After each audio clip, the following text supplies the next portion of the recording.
Bueno, vamos a continuar con la exposición central que va a correr a cargo del catedrático Félix Goñi, y qué mejor para dar paso a un catedrático que alguien que también lo sea. No lo hacemos por corporativismo, sino porque, como bien ha dicho el señor Lehendakari, si Euskadi se ha caracterizado en algo, históricamente, es por su inversión en industria y también en I+D+I. Este es el territorio que precisamente más invierte, no solo del Estado, sino que está bastante por encima de la media europea. Para que se note que hemos invertido en nuestros catedráticos y para que los podamos ver, que a veces parece que el hecho de que tengamos catedráticos es algo que solo ocurre en las universidades y que no salen de ahí, para que ustedes vean que también están entre nosotros, vamos a pedirle al presidente de Ellacundi, catedrático en Química Física por la Universidad del País Vasco, que suba aquí con nosotros, a Jesús María Ugalde. Adelante.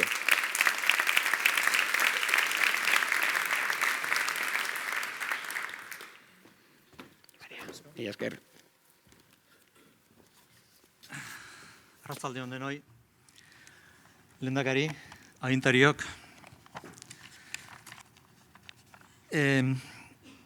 Es un auténtico honor para mí tomar la palabra en este acto inaugural de la Semana de la Ciencia, la Tecnología e Innovación. Algo que agradezco sinceramente a Innovask, que es la Agencia Vasca de Innovación. Si bien, como bien ha dicho el presentador, yo estoy aquí en calidad de presidente de Jakiunde, es la Academia de las Ciencias, Artes y Letras, soy solo un humilde químico físico, catedrático pero humilde químico físico. No obstante, hace un año tuve la oportunidad de participar en un encuentro con especialistas, yo no soy, sobre la innovación. Nada más comenzar me quedé sorprendido cuando uno de ellos dijo con la mayor naturalidad que había más de 1000 definiciones de innovación, a lo que yo respondí que para un científico eso quiere decir que ninguna vale. Posterior, la cosa no ha mejorado, a tenor de lo que he sabido de los escritos de los sabios en temas de innovación. Ian Murray es uno, no probablemente el mejor, pero sí uno. Él dice que if you struggle with the question what is innovation, take comfort in the fact that there simply is not an easy definition of innovation. In fact, there is much rich and diverse thought available on innovation that anybody who thinks there is an easy definition probably hasn't understood the question. Es mi caso. Tampoco ayuda el que la innovación se presente no ya como una forma de progreso real, sino como una necesidad imperiosa, continua e implacable para que las empresas puedan subsistir en un entorno cada vez más competitivo. Porque aquí, de nuevo, la mente del químico físico se apresta a llamar la atención que para ser competitivo casi tan importante como la innovación es la competencia. Y me refiero a competencia de competente. Esto se refiere a la capacidad de hacer avances significativos en investigación y desarrollo. Y no puedo dejar de señalar que dichos avances, los significativos, suelen ser en general lentos, fruto de muchos años de trabajo oscuro, duro y sacrificado. Y en algunas ocasiones, en las menos, ayudado por una inspiración genial, digámoslo así para no parecer pedante. El profesor Goñi es una de esas rara avis, uno de los que aporta, además de trabajo oscuro, duro y sacrificado, un toque de genialidad, ocasionalmente. Siendo doctor en medicina y cirugía, ha desarrollado una brillante carrera científica en el ámbito de la bioquímica y biofísica de compuestos anfipáticos, no antipáticos, anfipáticos en general y en el estudio de membranas biológicas en particular. Si bien últimamente él mismo se califica en numerosas ocasiones como de químico físico, yo le digo que no se merece tal degradación. Él es uno de los bioquímicos más brillantes de Euskal Herria y una figura de relevancia mundial en bioquímica. De alguien que habiendo nacido en Donostia y ha llegado a ser nombrado ilustre de Vizcaya, no se podía esperar menos. En cualquier caso, el profesor Goñi ha visitado instituciones de prestigio, tales como el Chelsea College, el Royal Free Hospital, el Departamento de Bioquímica y Química, todos ellos de la Universidad de Londres, y el Departamento de Bioquímica y Microbiología de la Universidad de Victoria, de British Columbia, en Canadá. Y desde el 2007 es académico de número de Jakiunde, de lo cual me siento especialmente orgulloso. Es un honor para mí el tener en nómina académicos de la talla del profesor Goñi. Sin más dilación, voy a llamar al profesor Goñi al estrado para que pronuncie su conferencia. Félix.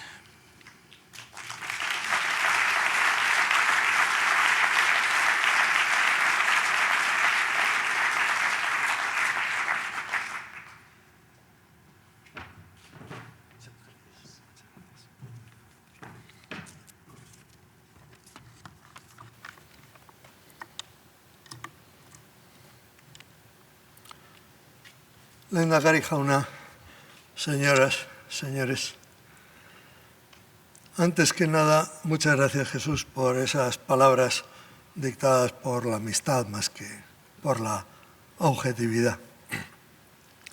Y también muchas gracias a Innovasque, que me hace este gran honor de invitarme a pronunciar esta conferencia. Honor más grande, si cabe, al considerar los magníficos científicos y tecnólogos que me han precedido en esta tarea. El título de mi conferencia era, o es, vaya, hacer ciencia aquí y ahora. Y lo voy a explicar un poquito. Bueno, hacer ciencia significa hacer ciencia, eso. Esto ahora es ahora. ¿Qué quiero decir con aquí? Pues aquí, desde luego, es Euskadi, pero también es España y es el mundo.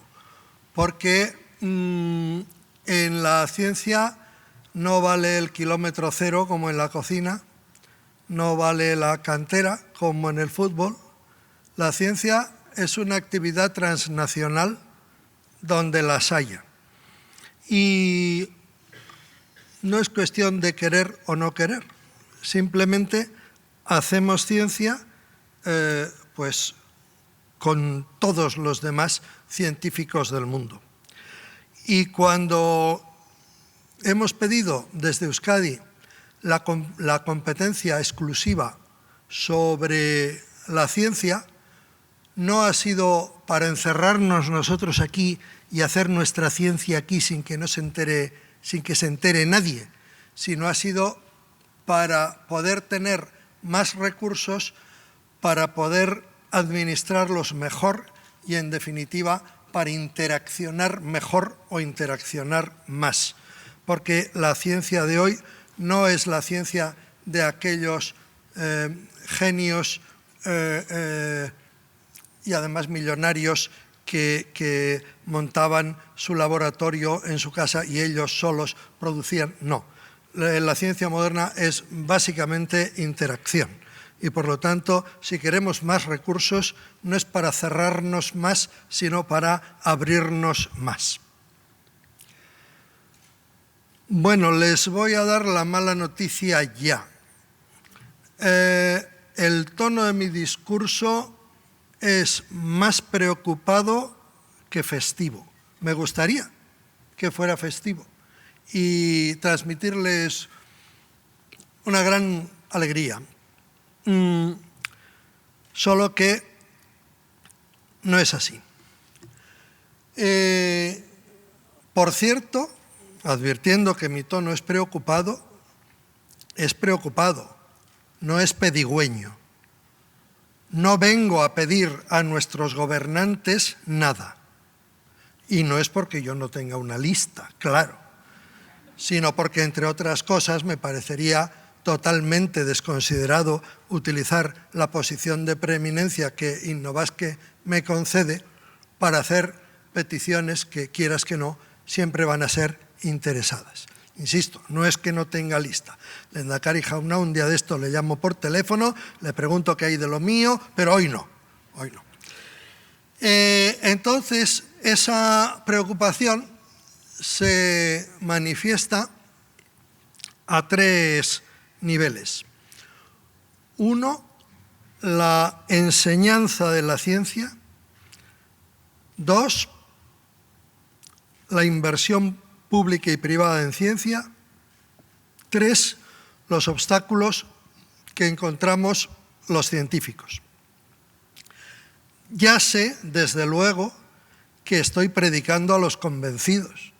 Todas estas cosas que yo digo se las saben ustedes muy bien, pero el problema es que los paganos no se dejan predicar. Entonces, pues, tengo que recurrir a lo que puedo. Primero, unos comentarios sobre la enseñanza, y me preocupa sobre todo la enseñanza de las ciencias en la ESO y en el bachillerato. Es calamitosa. Nos sorprende en la universidad y en los departamentos universitarios que haya cada vez menos gente dispuesta a dedicarse a la ciencia, mientras que muchísimos más, se quieren apuntar al Business Administration y todas esas cosas. Hay que comparar la enseñanza, cómo se enseñaban, por ejemplo, la física o la química, cuando yo era un niño, o cómo se enseña ahora. La diferencia es que no hay ninguna diferencia. En los dos casos, el procedimiento es lamentable. Nosotros empezábamos a estudiar química con litio, sodio, potasio, rubidio y no sé qué venía. Hace 10 años o 15 pude comprobar con espanto que mis hijas empezaban a estudiar química con 14 tiernos años con litio, sodio, potasio, rubidio, cesio. Y eso sí, el segundo día, berilio, magnesio, calcio, estroncio, etc. La diferencia en el método de enseñanza no es ninguna, pero es que la sociedad no se parece en absoluto. Cuando yo estudiaba eso no había televisión en mi casa, ni casi en ninguna casa. Cuando yo estudiaba eso, todos los libros eran blanco y negro y tenían unas figuras así, muy pequeñitas. Y fuera de eso, lo único que podía haber era el sopapo que te podía caer si no te aprendías la lista de aquellos elementos. Pero ahora hay muchas más cosas. Nosotros no conocíamos más mundo que el del colegio, el del pueblo, y había unos álbumes de Nestlé donde salían pues un tigre y un león y esas cosas. Y ese era el mundo que conocíamos. No se parece en nada al mundo actual. ¿Cómo podemos esperar que un chico o una chica medianamente espabilado se dedique a memorizar la lista de los elementos químicos, pudiendo, pues yo qué sé, jugar con la máquina esa a lo que sea, que evidentemente es mucho más interesante? ¿Acaso no hay otra manera de presentar la química? Evidentemente. No se puede empezar la química, la primera clase de química, hablando de alimentación, hablando de medio ambiente, hablando de la composición de los seres vivos, que son todos temas esencialmente químicos. Pues no se hace, y eso lo estamos pagando aquí, es decir, en el mundo, porque ese no es un problema de Euskadi ni de España. Es un problema muy generalizado en Europa y en América. Vamos a decirlo con claridad. La enseñanza de las ciencias en los niveles iniciales no tiene que ser enseñanza, tiene que ser proselitismo. Proselitismo. Hay que engañarles, como a chinos. Hay que engañarles para que vean que lo mejor que hay en el mundo, hay que engañarles para que ellos por sí mismos alcancen una verdad como una casa, que es que no hay nada en este mundo como hacer ciencia. No hay nada, pero ni remotamente parecido. Lo cierto es que con la enseñanza de las ciencias actual se producen gravísimas distorsiones. Se presenta la ciencia como un almacén de datos, donde todo está allí y entonces es cuestión de ir al armario correspondiente para sacar el dato que se necesita. Y nunca se presenta como un método heurístico, que es lo que es, un método de averiguar, un método de convertir enigmas en problemas solubles, como definió Juan Urrutia. Se produce una confusión entre la ciencia y la tecnología, se produce una confusión entre la ciencia y el conocimiento. De ahí tenemos aquellos que piensan que la ciencia demuestra la existencia de Dios y que son vecinos ideológicos de los que piensan que la ciencia demuestra la no existencia de Dios. Dios se apiade de nosotros. hay algo que puede distraer un poco, que es el interés público por la ciencia. Según todas las encuestas de cualquier instituto de sociología, las 3 profesiones más respetadas por nuestros conciudadanos son, en distinto orden según las distintas encuestas, científico, médico y profesor. Bueno, yo soy las 3 cosas. Entonces, me imagino que la gente tendría que ir haciendo genuflexiones según paso yo por la calle. Pues créanme que no es el caso. ¿Qué es lo que falla? Lo que falla es la segunda pregunta.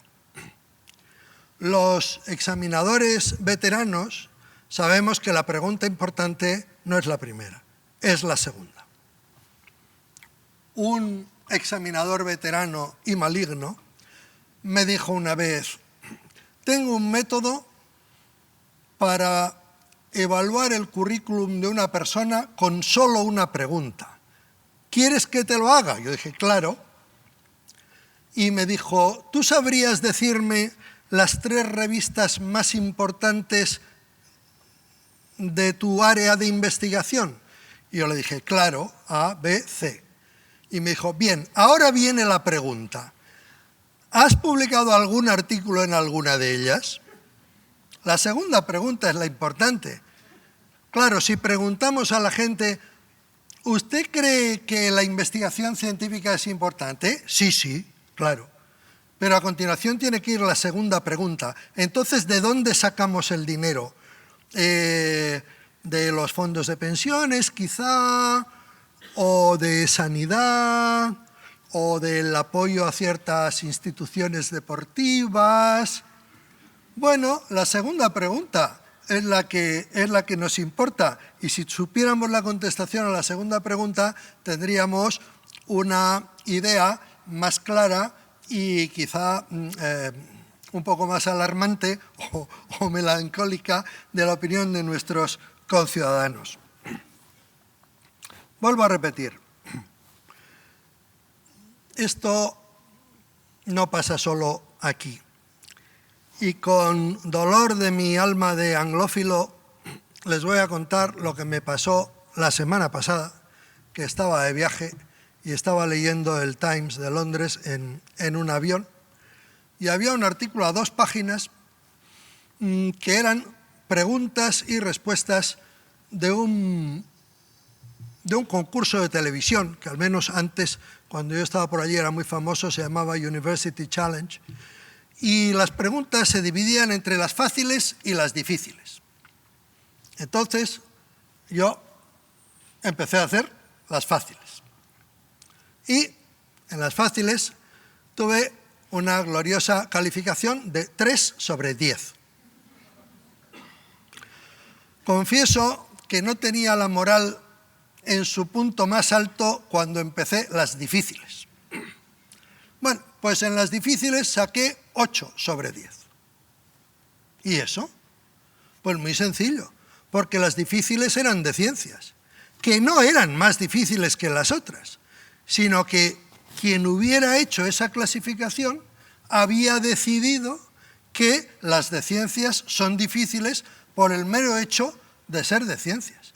No es que las preguntas de letras fueran banales, preguntaban el nombre de un noble que perdió su colección de manuscritos en la batalla de Worcester. ¿O a qué poeta se refería D.H. Lawrence cuando escribió no sé qué? Las de ciencias pues eran el límite de 10 a la n partido por n a la 10 cuando n tiende a infinito, o cosa que por la cuenta de la vieja se hace inmediatamente, dicho sea entre paréntesis, o la fórmula del etanal, quiero decir, no sé, pues eran de ciencias, y entonces para el Times o para quien preparó aquello, de ciencias significa difícil.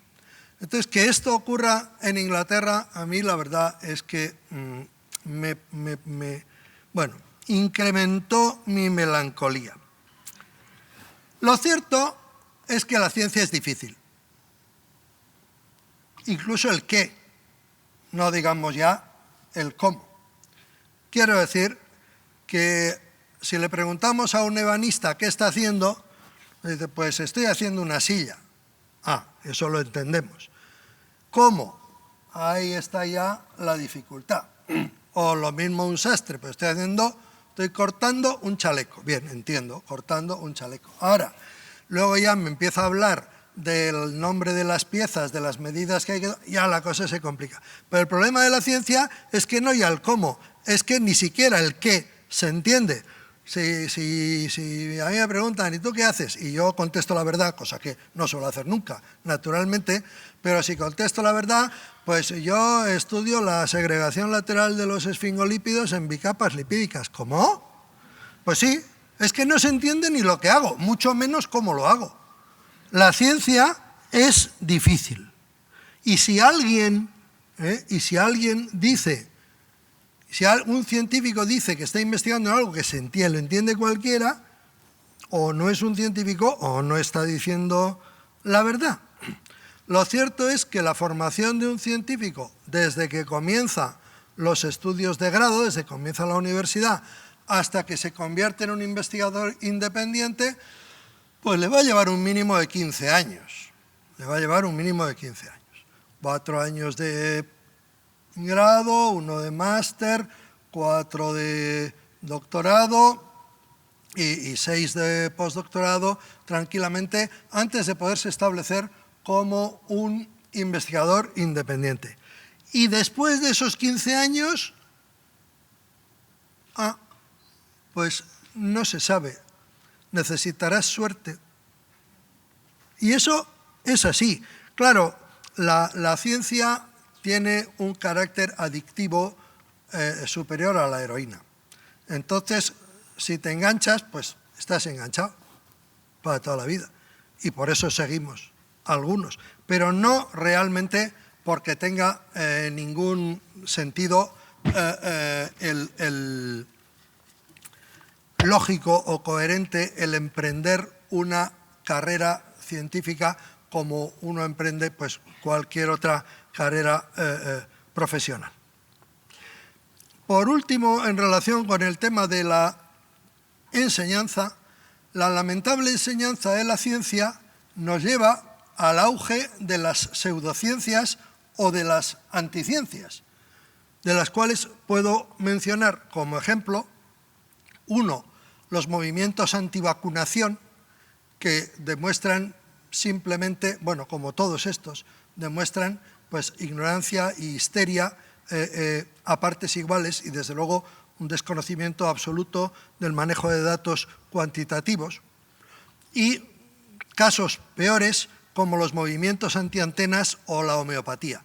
¿Por qué son peores? Porque para los movimientos, ellos no se dan cuenta, pero si fuera verdad lo que dicen los antiantenas, resulta que la constante de Planck no sería constante. E igual a h en u, pues unas veces sería así y otras veces sería no. Claro, si la constante de Planck está mal, toda la física del siglo XX está mal. Y si toda la física del siglo XX está mal, ¿cómo diablos hemos conseguido fabricar teléfonos móviles? O la ciencia está mal o ustedes tienen razón.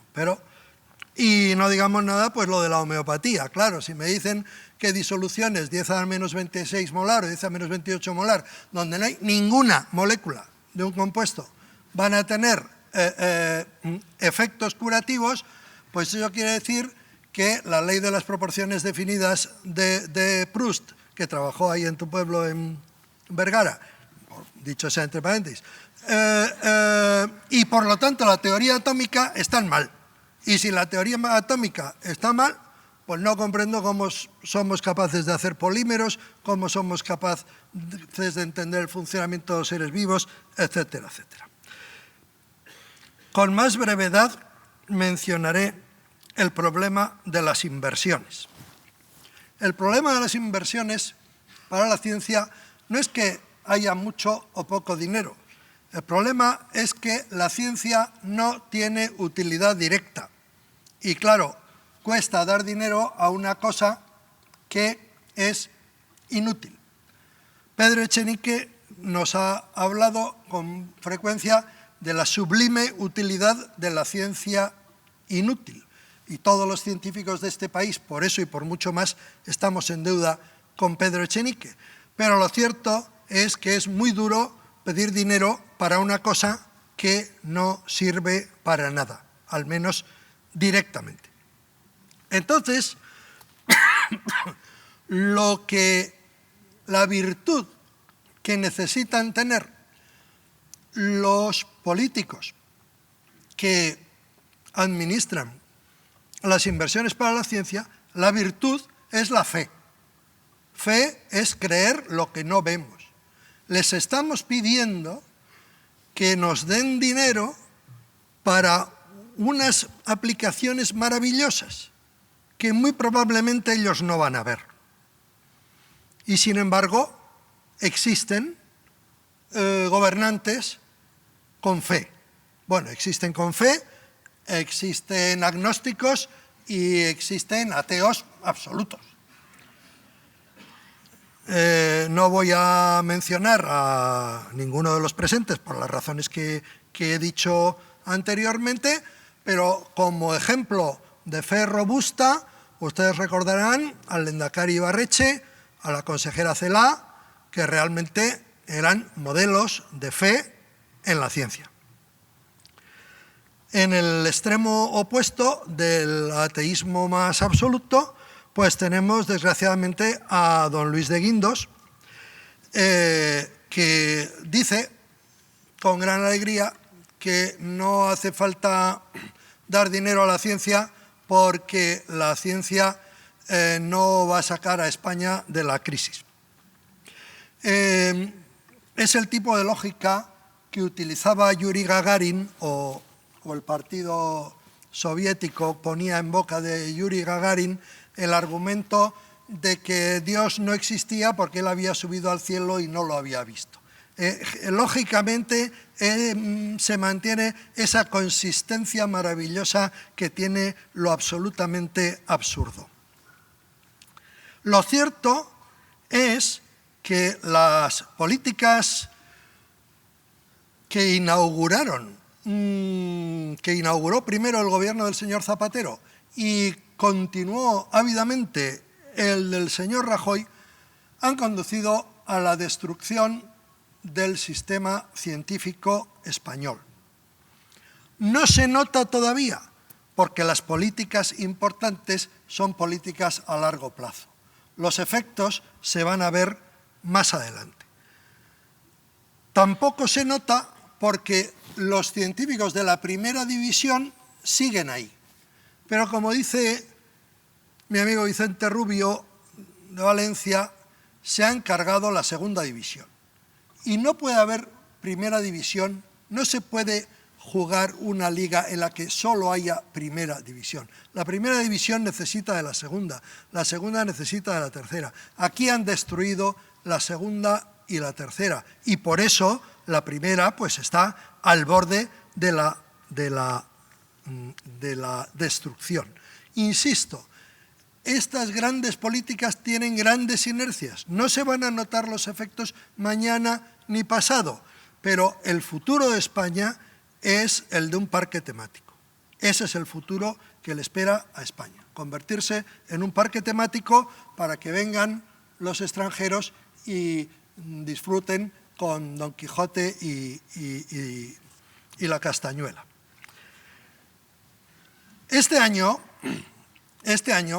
el departamento que dirige el señor de Guindos dedica 60 millones de euros, este año y el anterior, 60 millones de euros a los proyectos de investigación que se llaman del Plan Nacional, que es el pan y la sal del que viven todos los científicos españoles, y a ese efecto, lo siento, somos españoles porque por lo de la competencia concurrente. 60 millones de euros. Bueno, en Estados Unidos, para toda España quiero decir, en Estados Unidos, a ojo, habrá por lo menos 100 departamentos, no digo centros, instituciones, no, 100 departamentos que tendrán un presupuesto anual de 100 millones de dólares. Esas son, claro, ya sé que esto de comparar está feo, pero sin comparar no se puede medir Sin medir no se puede evaluar, Joseba, y sin evaluar pues no se puede mejorar. Y esos son los datos. Termino hablando del tercer aspecto, los obstáculos. El primer obstáculo de la ciencia aquí y en otros muchos sitios es la burocracia. La burocracia que se manifiesta sobre todo en dos aspectos. El pseudo-control del gasto y el pseudo-control de la producción. No controlan el gasto, no controlan la producción. Buscan unos datos que ellos han decidido que son el gasto y la producción. El que les habla ha dedicado hace unos meses, pues quizá una hora de su trabajo a explicar un gasto de 17 euros que se produjo en el año 2007. Pero yo tuve suerte porque me acordé de que esos 17 euros procedían de un cambio en la equivalencia del euro y el dirham en 2007, que nos fuimos a un congreso a Marruecos, pero nadie más se acordaba de eso y se dedicaron horas de trabajo de funcionarios muy bien preparados de la Universidad del País Vasco para explicar de dónde habían salido aquellos 17 euros. Eso se llama control del gasto. Eso no ocurre en los países más productivos científicamente, ni siquiera ocurre en los menos corruptos. De hecho, son mecanismos que reducen la eficiencia del gasto. El pseudocontrol de la producción, pues más o menos lo mismo. Hubo tiempo en que los científicos eran evaluados por otros científicos que entendían de aquello. Pero los burócratas se dieron cuenta de que aquello escapaba de su poder y no podía ser. Entonces inventaron o descubrieron o no sé qué, una serie de parámetros que si el factor de impacto, el índice H, yo qué sé, numerologías, que tienen la gran ventaja de que un tío que no sabe hacer la O con un canuto evalúa mi currículum, pero vamos, hasta la centésima.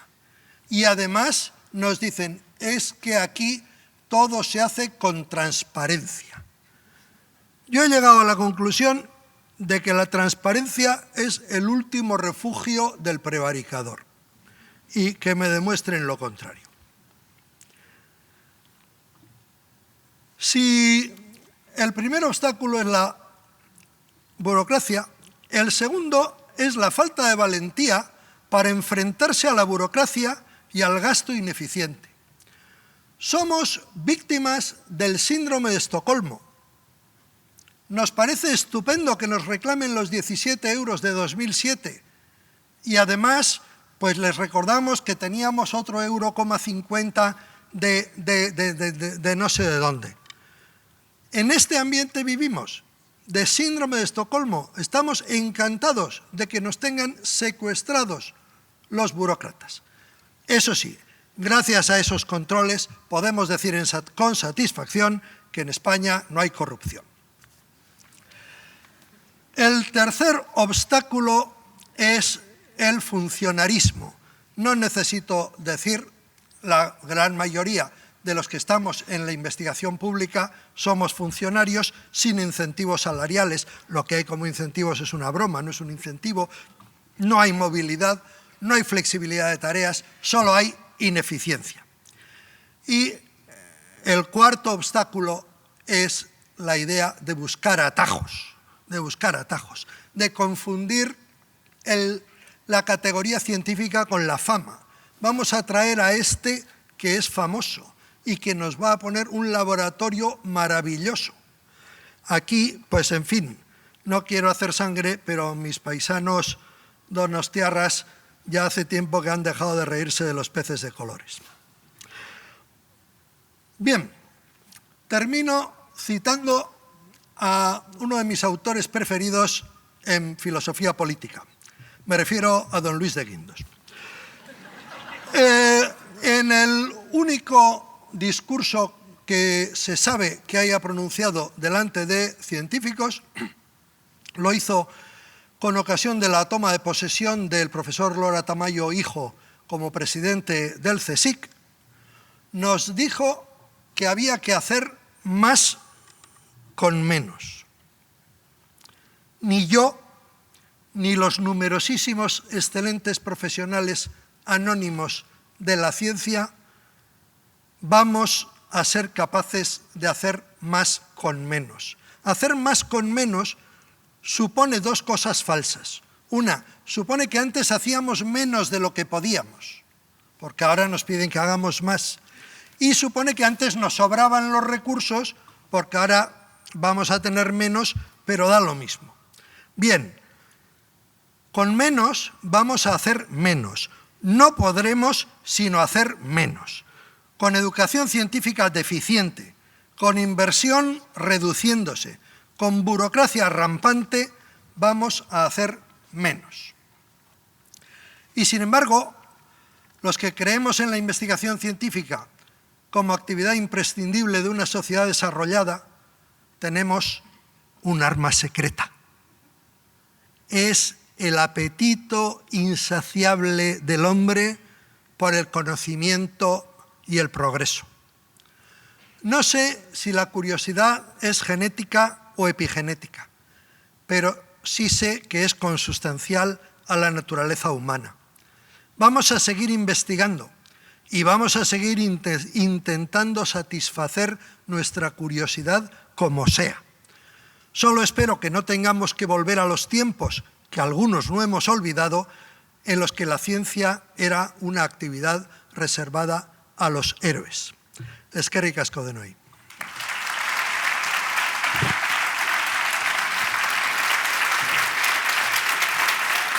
Muchas gracias al señor Goñi. Le damos las gracias. Yo, el único pero que le voy a poner, yo entiendo al redactor del Times cuando puso los dos listados, y es cierto que nos hace falta otra forma, ¿no?, de educarnos en la ciencia. Yo me he acordado de una máxima que me dio a mí mi profesor de química con 14 años después de ver mi examen de junio. No sé si pretendía animarme a seguir en su campo, pero me dijo: te apruebo si vas a letras puras. A mí me pasó algo parecido cuando acabé medicina. Me dijeron: te damos el título si prometes que no vas a ver ningún enfermo. Pues no le he dado mal. Yo tenía el mismo problema con el profesor de griego, pero me daba menos miedo, desde luego. En fin, las crónicas de Platón. Tenemos un par de micrófonos a disposición de quien quiera realizar cualquier pregunta al catedrático, al señor Goñi, que aquí nos acompañe. Mientras la gente se anima, pues somos todos vascos, nos va a costar dar ese primer paso para hacer la primera pregunta. Esto es ciencia pura también, se lo aseguro. Yo le voy a hacer una, y que tiene que ver con qué le podríamos decir a alguien. Aquí hay gente muy joven entre nosotros, luego nos van a explicar su proyecto, pero ¿qué le podemos decir a alguien que quiere hacer su nombre en el mundo de la ciencia, que quiere continuar investigando en este país, si hay futuro aquí o se va a tener que marchar quizá para no volver? Claro, ocurre lo siguiente.